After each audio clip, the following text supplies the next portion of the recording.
தேவனுக்கே மகிமை உண்டாவதாக.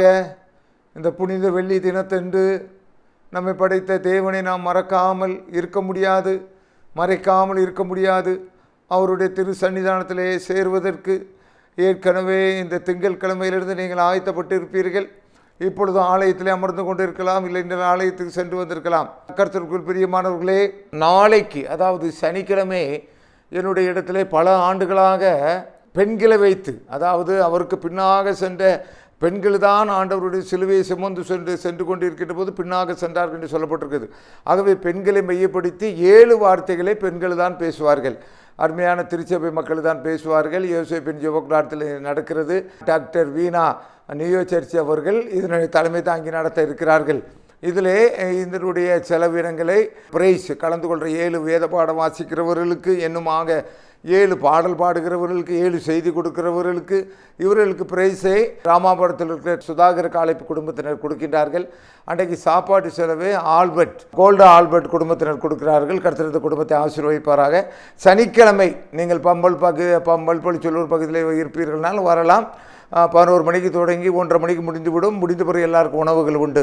சிறப்பாக பல ஆண்டுகள் நடைபெறுகிற பெண்களை கொண்டு 7 வார்த்தைகளும் அங்கே பிரசங்கிக்கப்பட இருக்கிறது. நீங்கள் அனைவரும் கலந்து கொள்ள வேண்டுமாறு கேட்டுக்கொள்கிறேன்.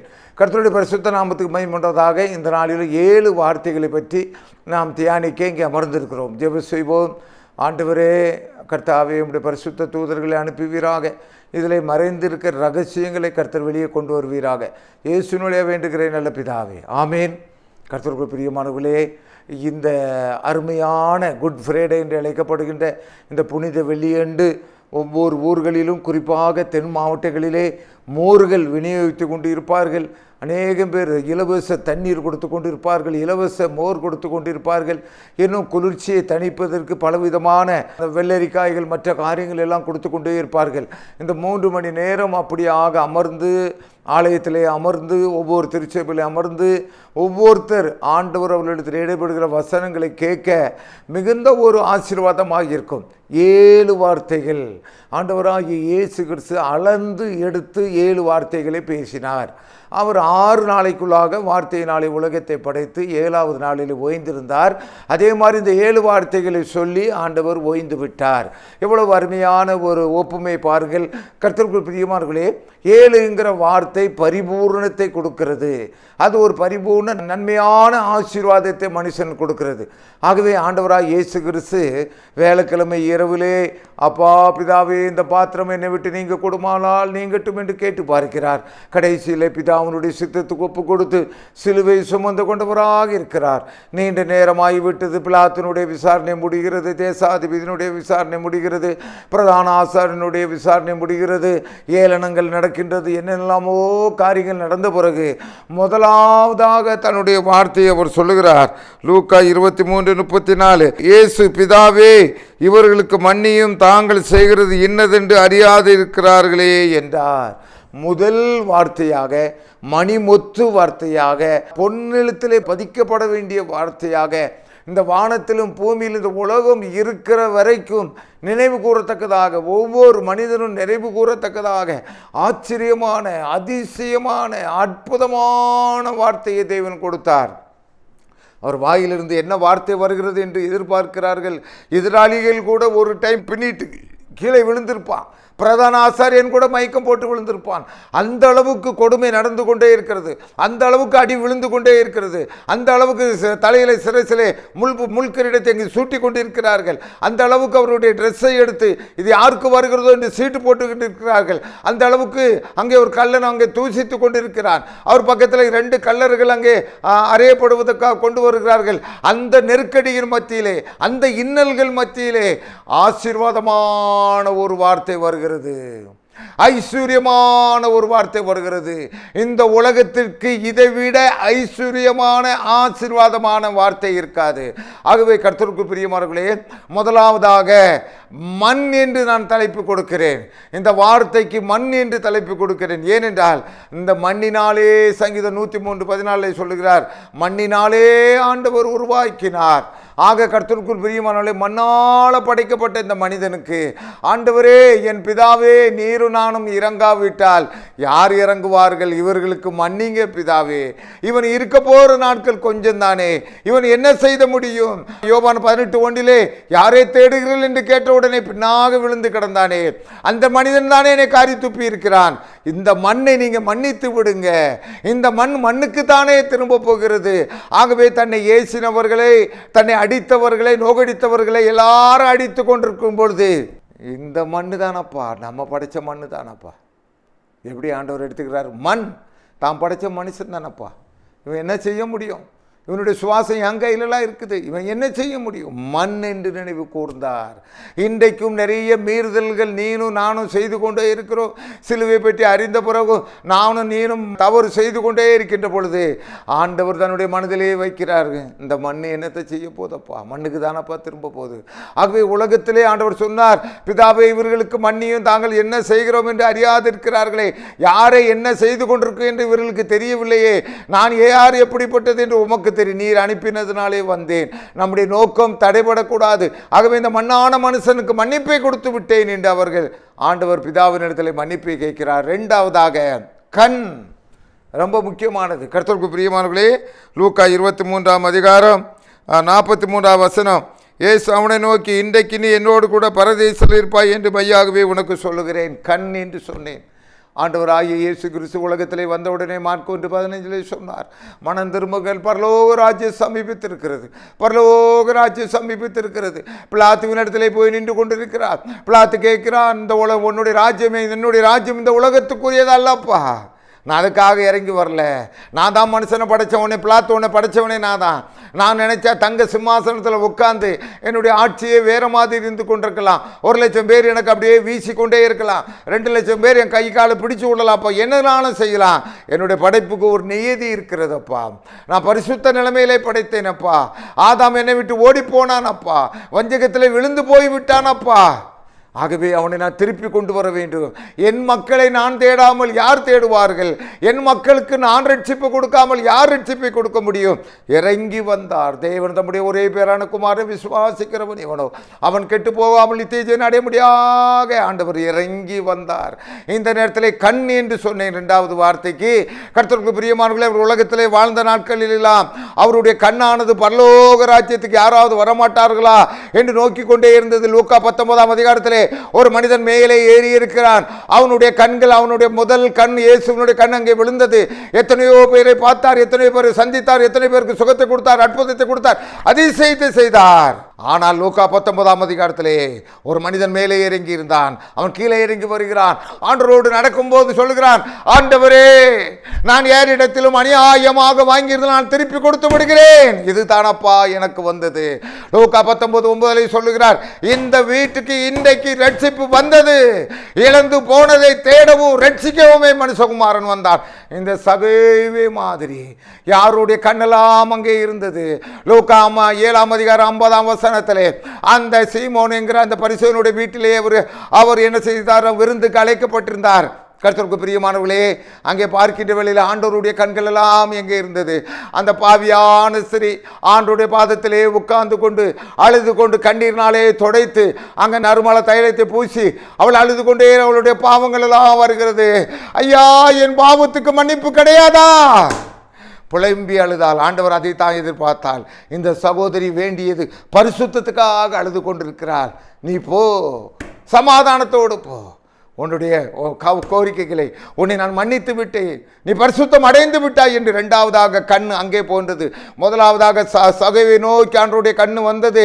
இன்றைக்கு இந்த மனுஷனுக்கு ரட்சிப்பு என்று சொன்னது, ரட்சிப்பை கொடுத்தார். இரண்டாவதாக இங்கே வந்தார். மூன்றாவதாக மார்த்தாள் மரியாள் வீட்டிலே அமர்ந்திருக்கின்ற போது மரியாள் தன்னை விட்டு எடுபடாத நல்ல அவனுடைய கண்ணெல்லாம் அங்கே போன்றது.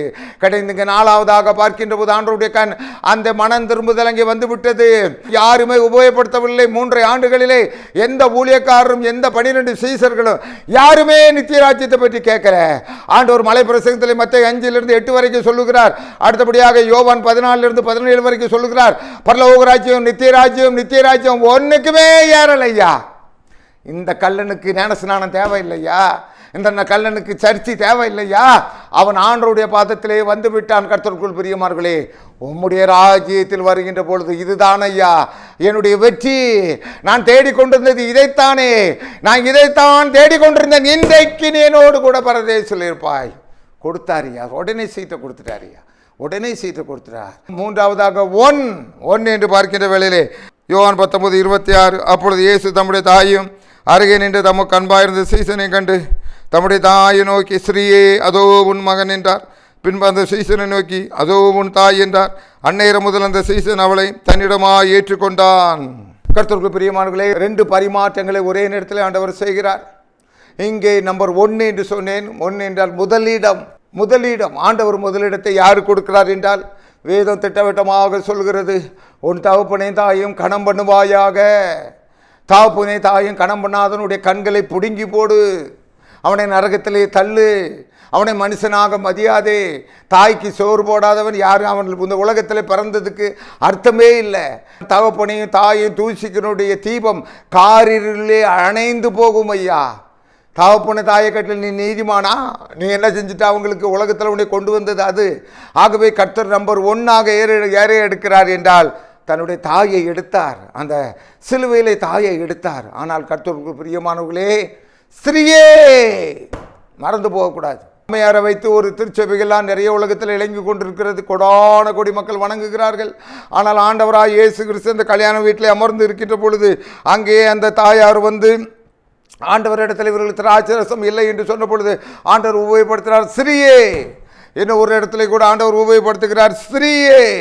இங்கேயும் கல்வாரியிலே நம்பர் 1ஆக தன்னை உருவாக்கின, தன்னை இந்த உலகத்துக்கு கொண்டு வந்த, கருவிலே சுமந்த அந்த மரியாளை ஆண்டவர் என்ன செய்கிறார்? முதன்மை கொடுக்கின்றார். ஆனால் ஸ்திரீயேங்கிறதுல இருக்கிறார்.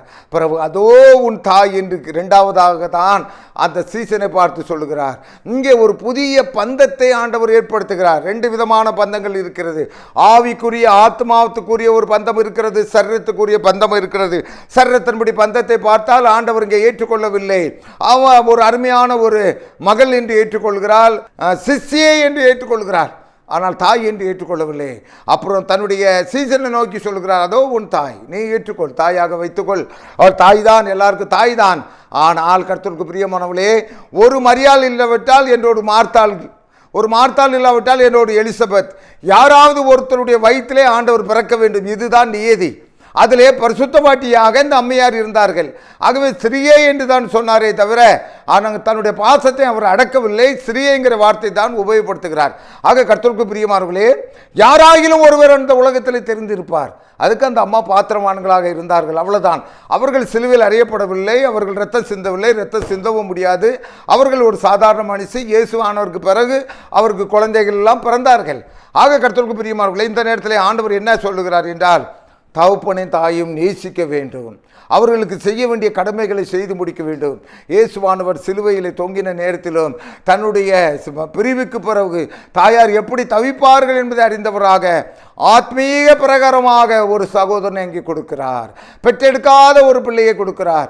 இன்றைக்கும் திருச்சபையிலே பாஸ்டர்மார்களுக்கு பெற்றெடுக்காத பிள்ளைகள் நிறைய பேர் கொடுக்கிறார். ஊழியத்தின் பாதையில் பெற்றெடுக்காத தாய் தந்தை நிறைய பேர் கொடுக்கிறார்கள்.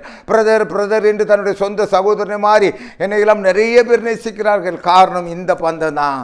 ஸ்ரீயே, அதோ உன் மகன், அதோ உன் தாய்.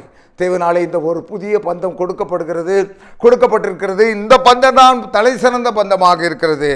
4ஆவதாக கர்த்தருக்கு பிரியமானவர்களே, 3ஆவதாக 1 என்று சொன்னேன். 4ஆவதாக கர்த்தருக்கு பிரியமானவர்களே, புன்.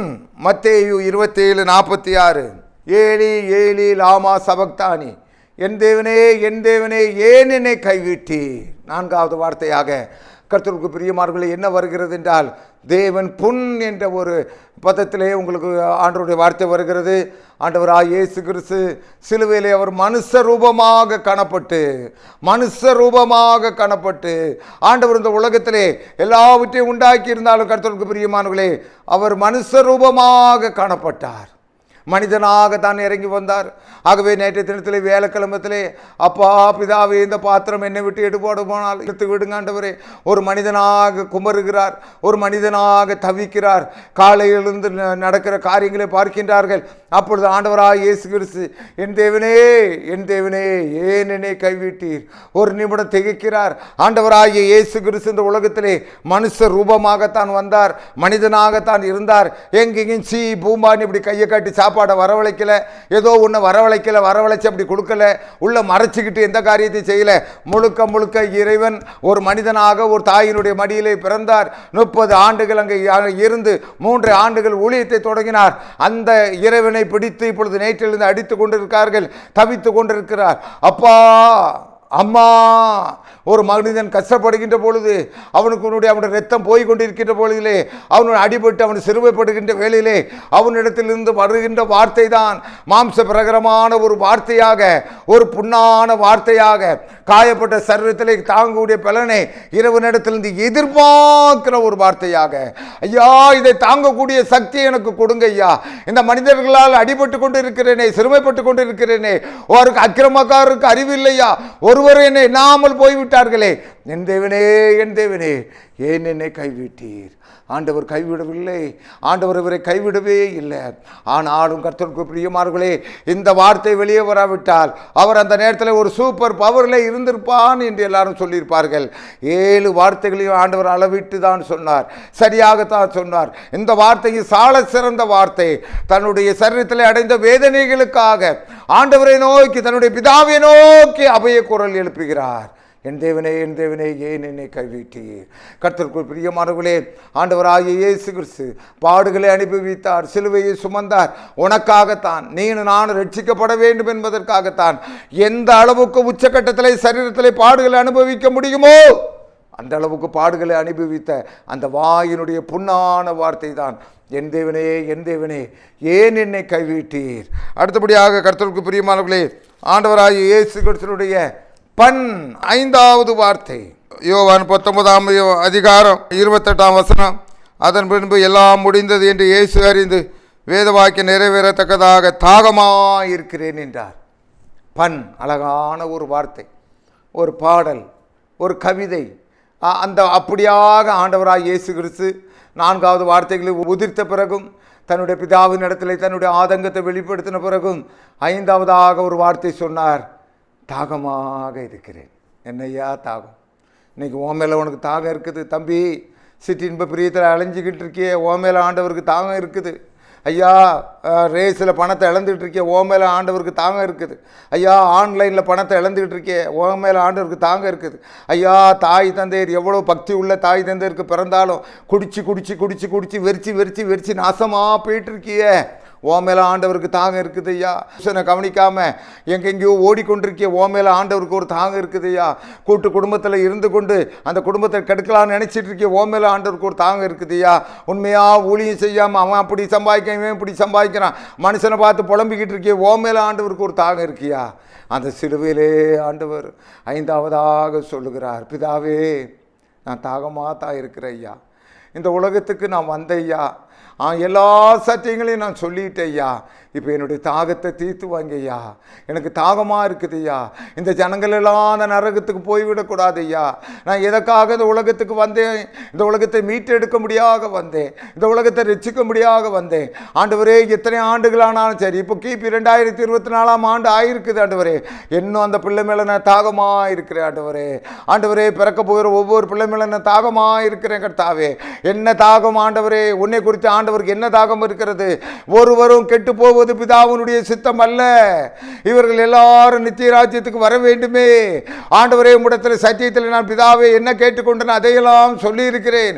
ஒரு நாள் வரப்போகிறது, அந்த நாளுக்கு யார் தப்ப முடியும்? வரும் கோபத்துக்கு உங்களை தப்பித்துக்கொள்ள வகை காட்டினவன் யார்? நீ அந்த பாதைக்கு போகாத, கேட்டுக்கு போகிற வாசல் வழி விசாலமாக இருக்கிறது, ஜீவனுக்கு வருகிற வாசல் வழி அது சுருக்கமாக இருக்கிறது, இந்த வழியாக வந்துவிடு, என் வழியாக வந்துவிடு. ஆக கர்த்தருக்குள் பிரியமானவர்களே, ஆண்டவர் ஆகிய இயேசு கிறிஸ்து பண்ணுங்கிற தாகமாக இருக்கிறேங்கிற வார்த்தையை நேற்று இன்று நாளை இருக்கக்கூடிய ஒரு வார்த்தையை கொடுக்கிறார். நீதான் அந்த தாகத்தை தீர்க்க வேண்டும். 6வதாக கர்த்தருக்கு பிரியமானவர்களே, 19:30 இயேசு காடியை வாங்கின பின்பு முடிந்தது என்று சொல்லி தலையை சாய்த்து ஆவியை ஒப்பு கொடுத்தார். முடிந்தது. 6வது வார்த்தை முடிந்தது. என்னெல்லாம் முடிந்தது? ஒரு தம்பியை ஒரு வாத்தியார் 1லேருந்து 100 வரைக்கும் என்ன சொன்னா? 100 வந்தவுடனே ஐயா முடிஞ்சிட்டு முடிஞ்சிட்டாப்பா, முடிஞ்சிட்டுப்பான்.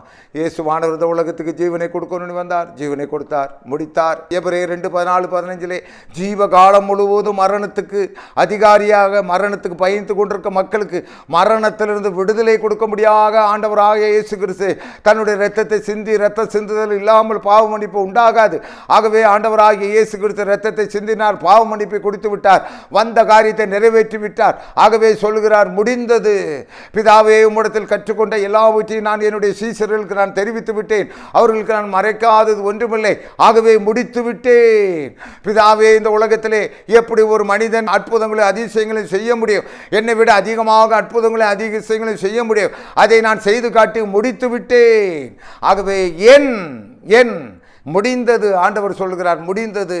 நான் என்ன காரியத்துக்காக இந்த உலகத்துக்கு வந்தனோ, பாவிகளை ரட்சிக்க உலகத்தில் இயேசு கிறிஸ்து வந்தார் என்கிற வார்த்தை உண்மையும் எல்லா அங்கீகரிப்புக்கும் பாத்திரமானது. 1 தீமோத்தேயு 1:15 பவுலடியார் எழுதுகிற மாதிரி நான் எல்லாவற்றையும் முடித்து விட்டேன் பிதாவே, உம்மிடத்தில் கற்றுக்கொண்ட எல்லாவற்றையும் நான் சொல்லி இருக்கிறேன், ஆகவே முடிந்தது என்று சொல்லுகிறார்.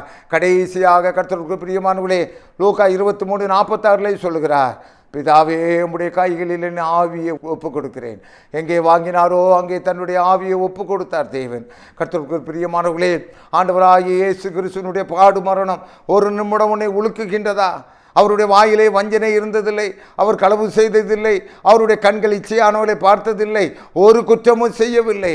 நமக்காகவே மெய்யாகவே நமக்காக அடிக்கப்பட்டார், நம்முடைய பாடுகளை சுமந்தார், நமக்கு சமாதானத்தை உண்டாக்கும் ஆக்கின அவர் மேல் வந்தது. ஏசாயா 53 சொல்லப்பட்டது, நாமோ அவர் தேவனால் அடிக்கப்பட்டவர் என்று எண்ணினோ, மெய்யாகவே அவர் நம்முடைய பாடுகளை சுமந்தார். ஆகவே பிதாவினிடத்திலே கடைசியாக தன்னுடைய 7வது வாக்கியத்தின்படி உம்முடைய கைகளில் என் ஆவியை ஒப்பு கொடுக்கிறேன். அது என்ன அருமையான ஒரு வார்த்தை! இந்த ஆவியை விடாதிருக்கிறதுக்கு எந்த மனுஷனுக்கும் அதிகாரம் இல்லை. ஆகவே ஆவியை ஒப்பு கொடுத்து தான் ஆக வேண்டும், அதுவரை ஓடிக்கொண்டு தான் இருக்க வேண்டும். இந்த 7 வார்த்தைகளும் உன்னை என்னையும் புடமிடுகிறதா? உனக்குள்ளாக ஒரு மாறுதல் வந்திருக்கிறதா? எத்தனையோ வெள்ளி வந்தால் என்ன, இந்த புனித வெள்ளியானது உன்னுடைய பாவங்களை நீ அறிக்கையிடுவாயா? கர்த்தராகிய இயேசு கிறிஸ்துவே, வாரும் ஐயா, எனக்காகவே இந்த அடிபட்டீர் ஆண்டவரே, ஆண்டவரே, கைகளிலே ஈட்டியிலே குத்தினார்களே, என் பாவம் கழுவப்பட வேண்டும் என்றால் ஒரு நீதி இருக்கிறது ஆண்டவரே, நீர் அந்த காரியத்தை செய்து முடித்து விட்டீர், இனி எனக்கு கவலை இல்லை கர்த்தாவே, என்னை மன்னிக்கிறதுக்கு உமக்கு ஒருவருக்கே தகுதி இருக்கிறது. எனக்காக சிந்தப்பட்டது உம்முடைய வார்த்தை ஆண்டவரே, எனக்காக சிந்தப்பட்டது உம்முடைய இரத்தம் கர்த்தாவே, உம்முடைய இரத்தத்தினாலே என்னை கழுவி சுத்திகரிங்க. அருமையான சகோதரனே, அருமையான சகோதரியே, இந்த சிலுவை, இந்த புனித வெள்ளியானது உனக்காக கொடுக்கப்பட்டிருக்கிறது. அடுத்த புனித வெள்ளி கர்த்தர் ஆசீர்வதித்து தர வேண்டும். அதற்கு முன்பதாக இயேசு கிறிஸ்துவின் இரத்தம் சகல பாவங்களை நீக்கி சுத்திகரிக்கும். இந்த புனித வெள்ளி என்று உன்னை நீயே ஒப்பு கொடுக்க மாட்டாயா? ஆண்டவரே கர்த்தாவே, உம்முடைய கரத்திலே ஆண்டவரே என்னுடைய ஜீவித்தை நான் ஒப்பு கொடுக்கிறேன் கர்த்தாவே. இனி நான் அல்ல, நீரே என்னிலே வாசம் பண்ணுவீராக. நீர் எனக்காக எல்லாவற்றையும் முடித்து வைத்து விட்டீர் கர்த்தாவே. என்பதும் ஆண்டவரை முடிக்க வேண்டியது ஒன்றுமே இல்லை கர்த்தாவே. இனி நீர் பிதாவினுடைய வலது பாரசத்தில் வீற்றிருக்கிறீர் கர்த்தாவே. உம்முடைய ஆவி அவரிடத்தில் ஒப்பு கொடுத்து விட்டீர் ஆண்டவரே. எனக்காக பரிந்து பேசிக் கொண்டிருக்கிறீர் கர்த்தாவே. என்னுடைய பழைய சரீரம் களையப்படட்டும் கர்த்தாவே. ஆண்டவரே, என்னுடைய எண்ணங்கள் எல்லாம் மறைந்து போகட்டும் கர்த்தாவே. பிதா, குமாரன், பரிசுத்தாவியின் நாமத்தினால் நான் அந்த நித்திய ராஜ்யத்தை சுதந்திரித்துக் கொள்வேனாக. அதுக்குள்ளாக ஆண்டவரே, நீர் என்ன நோக்கத்திற்காக உலகத்தின் பாவத்தை சுமந்து தீர்த்த தேவாட்டுக்குட்டியே, என்ன நோக்கத்திற்காக இந்த உலகத்துக்கு ஆண்டவரே நீர் அனுப்பப்பட்டீரோ அதை நான் ஏற்றுக்கொள்கிறேன், ஒத்துக்கொள்கிறேன். நீர் எனக்காக அடிக்கப்பட்ட பஸ்கா, நீர் எனக்காக அடிக்கப்பட்டீர் ஆண்டவரே, இரத்தத்தை சிந்தினீர் ஆண்டவரே. என்னை மீட்டெடுங்க கர்த்தாவே. என்னுடைய பாவம் அகோரமாக இருந்தாலும் ஆண்டவரே, ரத்தம்போடு சிவப்பாக இருந்தாலும் அது எல்லாம் மன்னிக்கப்படும் என்று சொல்லியிருக்கிறீரே ஐயா. உம்முடைய சிலுவை என்றை நான் வருகிறேன் கர்த்தாவே. என்னுடைய பாவ சஞ்சலத்தை நீங்க மாற்றி போடுங்க கர்த்தாவே. என்னை புது மனுஷனாக நீங்க மாற்றுங்க கர்த்தாவே. ஆண்டவருடைய சமூகத்திலே நீ காத்திருக்கின்ற வேளையிலே, ஆண்டவருடைய சமூகத்தில் நீ கண்ணீர் சிந்துகிற வேண்டியிலே உனக்கு ஒரு மீட்பு இருக்கிறது. இந்த புனித வெள்ளி உனக்கு ஒரு அலங்காரமாக இருக்கட்டும். இந்த புனித வெள்ளி உனக்கு ஒரு ஆசீர்வாதமாக இருக்கட்டும். இயேசு கிறிஸ்து சிலுவையிலே அவர் என்ன செய்தார்? செய்ய வேண்டியதெல்லாம் செய்து முடித்து விட்டார். இனி நீ செய்ய வேண்டியது என்ன? நீ செய்ய வேண்டிய காரியம் என்ன? அதே அழுகை, அதே கண்ணீர். இயேசு எனக்காக அடிக்கப்பட்டார், எனக்காக நொறுக்கப்பட்டார் என்றால் எதற்காக அடிக்கப்பட்டார்? எதற்காக நொறுக்கப்பட்டார்? எதற்காக 3வது நாள் உயிரோடு எழுந்தார்? சிந்தனை செய்யும் மனமே, நீ கண்டிப்பாக இது சிந்தனை செய்ய வேண்டும். எனக்காகத்தானோ உயிரை ஈந்தீரே, என் அன்பு தெய்வமே, எனக்காகத்தானோ எனக்காகத்தானோ சிலுவை சுமந்தீரே, என் அன்பு தெய்வமே. அருமையான தம்பி, நீ அடிக்கப்பட வேண்டிய இடத்துல ஆண்டவர் அடிபட்டார். உன்னுடைய பாவத்துக்கான தண்டனையை ஆண்டவர் சுமந்து கொண்டார். மெய்யாகவே அவர் நம்முடைய பாடுகளை ஏற்றுக்கொண்டு நமக்காக அவர் இரத்தம் சிந்தினார். நாமோ அவர் தேவனால் அடிக்கப்பட்டு வாதிக்கப்பட்டு சிறுமைப்பட்டவர் என்று எண்ணினோம். இல்லை தம்பி, உனக்காகத்தான். நீ ஒரு பரிசுத்த வாழ்க்கை வாழ வேண்டும் என்பதற்காக, நானும் இந்த உலகத்திலே வாழ்ந்து கொண்டிருக்க அனைவரும் அந்த நித்திய ராஜ்யத்தில் பிரவேசிக்க வேண்டும் என்பதற்காக மரணத்தின் கூரை ஒடித்து போட்டார். சிலுவையிலே ஆண்டவர் வெற்றி சிறந்தார். இந்த உலகத்திலே ஒரு நோக்கத்திற்காக பிறந்தவர். எல்லாரும் வாழ வேண்டும் என்பதற்காக துடித்து கொண்டிருக்கிறோம். எனக்கு ஒரு 2 பிள்ளை பிறந்தான், அவன் இப்படி வாழணும் அப்படி வாழணும் என்று. ஆனால் உன் ஆத்துமாவையும் ஒரு பட்டையும் உருவி போகும் என்று ஆண்டவராய் இயேசு கிறிஸ்து ஆண்டவர் சிறு பிள்ளையாக இருக்கின்ற பொழுது ஆண்டவராய் இயேசு கிறிஸ்துவை பற்றி சொல்லப்பட்டது. இந்த உலகத்திலே தனக்காக மற்றவர்களுக்காக இரத்தம் சிந்துவதற்காக இந்த உலகத்திலே பிறந்த ஒரே உயிர் ஆண்டவராய் இயேசு கிறிஸ்துவுடைய உயிர். அது உனக்காக இரத்தத்தை சிந்தி இருக்கிறது, உனக்காக பாவ மன்னிப்பை கொடுத்திருக்கிறது, உன்னை தம்மண்டை அழைக்கிறது. உனக்காக அது என்ன செய்கிறேன் என்றால் தாகமாக இருக்கிறேன் என்ற பண் சொல்லி கொண்டிருக்கிறது. அவருடைய வார்த்தை இன்றைக்கும் அவர் தாகத்தில் நிறைந்தவராக இருக்கிறார். உன் தாய் தகப்பனை இந்த புனித வெள்ளி என்று உன் தாய் தகப்பனை ஒப்புரவாக அவர்களை அதிகமாக நேசி. கடவுளுக்கு அடுத்த ஸ்தானம் தாய் தகப்பன். அதை ஆண்டவர் அங்கே நம்பர் 1 செய்து முடித்தார். அவருடைய கண்ணெல்லாம் நித்திய ராஜ்யம், அவருடைய கண்ணெல்லாம் நித்திய ராஜ்யம். உன்னுடைய காணிக்கை மெச்சப்படக்கூடியது தான். உன்னுடைய உள்ளம் சிறந்த காணிக்கையாக இருக்குமா? உன்னுடைய உள்ளம் கபடட்ட இருதயமாக மாறுமா? ஆண்டவரே, நீ இருதயத்திலே வாங்க கர்த்தாவே, என்னையே நான் காணிக்கையாக கொடுக்கிறேன். உம்முடைய கண் என்னை பார்க்கட்டும் கர்த்தாவே. ஆண்டவரே, உம்முடைய புண்ணை நான் ஆற்றுகிறேன் கர்த்தாவே. ஆண்டவரே கர்த்தாவே, உன் நம்பர் 1 என்னை கொண்டு வாங்க கர்த்தாவே. நம்பர் 1 என்னை கொண்டு வாங்க கர்த்தாவே. ஆண்டவரே, இந்த மண்ணிலே பிறந்து மண்ணான மனுஷன் நான் எதையோ பேசிக்கொண்டிருக்கிறேன். அப்படியல்ல கர்த்தாவே, நீரே தெய்வம் என்று அறிக்கையிடுகிறேன். ஆண்டவருடைய சமூகத்திலே இந்த புனித வெள்ளி என்று உன்னை ஒப்பு கொடுப்பாயா? அப்படியே முழங்கால் போடும். ஆண்டவரே கர்த்தாவே, என்னுடைய பாவத்தை மன்னித்தீரே ஆண்டவர், எனக்காக சிலுவை சுமந்தீரே ஆண்டவர். ஒவ்வொரு அடியும் நான் ஏற்றுக்கொள்கிறேன் கர்த்தாவே.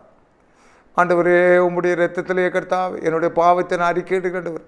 இன்றிலிருந்து ஆண்டவர் என்னுடைய பழைய மனுஷன் ஆண்டவரை ஒளிந்து போகட்டும் ஆண்டவர், புது மனுஷன் உருவாகட்டும் ஆண்டவர். அந்த நித்திய ராஜ்யத்தை எனக்கு தாங்க தாப்பனே, என் பிள்ளைகளுக்கு தாங்க தாப்பனே, என் குடும்பத்துக்கு தாங்க தாப்பனே. ஆண்டவரே, மோசமான அந்த நரகம் வேண்டாம் தாப்பனே. என்னுடைய ஆத்மா புனிதப்படட்டும் கர்த்தாவே, என்னுடைய ஆத்மா பரிசுத்தம் அடையிட்டு ஆண்டவர். இன்றைக்கே அதை நான் ஒப்பு கொடுக்கிறேன் ஆண்டவர். இன்றைக்கே என்னை நான் அறிக்கையிடுகிறேன் கர்த்தாவே. எனக்கு அந்த சிலுவையை நான் எடுத்துக்கொண்டு உமக்கு பின் செல்ல எனக்கு உதவி புரிங்க ஆண்டவரே. ஆண்டவரே, என்னை வெறுக்க எனக்கு உதவி புரிங்க. உம்முடைய சிலுவை என்னுடைய மேன்மை கர்த்தாவே, உம்முடைய சிலுவை என்னுடைய பரிசுத்தம் கர்த்தாவே, உம்முடைய சிலுவை என்னுடைய ஆறுதல் கர்த்தாவே, உம்முடைய சிலுவை எனக்கு முன் இருப்பதாக, என்றென்றும் என் கண் முன்னாடி இருப்பதாக. ஆண்டவரே, இப்பொழுதே என்னை மன்னித்தீரே உமக்கு நன்றி, என்னை ஏற்றுக்கொண்டீரே உமக்கு நன்றி. என் குடும்பத்துக்கு வாங்க, என்னையும் என்னுடைய எல்லா காரியங்களையும் கர்த்தர் ஆசீர்வதிப்பீராக. இது முதற்கொண்டு நவமான சிந்தனை, புதிய இதயத்தோடு இந்த புனித வெள்ளி என்று என்னை ஒப்பு கொடுத்து நான் உங்களுடைய சமூகத்திலே ரட்சிப்பை பெற்றுக்கொள்கிறேன். இயேசுவின் வழியாக வேண்டுகிறேன் நல்ல பிதாவே, ஆமென்.